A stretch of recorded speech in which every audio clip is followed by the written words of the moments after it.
olla, see on see Audi RS2. Vedas Margus Juurel. Saab sõita soolosõidu ja äkki saabki järgmisse ringi.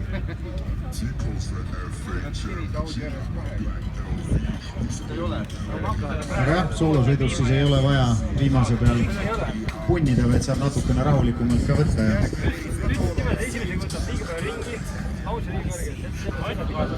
Ja ei lähe Margus Juur siin ilmselt ka punnima mitte midagi, kruisib rahulikult oma kohustusliku sõidu läbi. Sooloringid on sellepärast kohustuslikud ja olulised, sest võistlejad, kes saavad nagu järgmisse paari, peavad kõik tegema täpselt sama arvu sõite.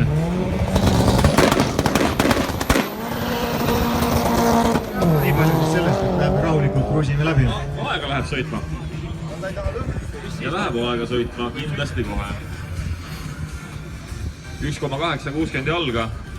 11,68, 196 kilti tunnis. Puruks.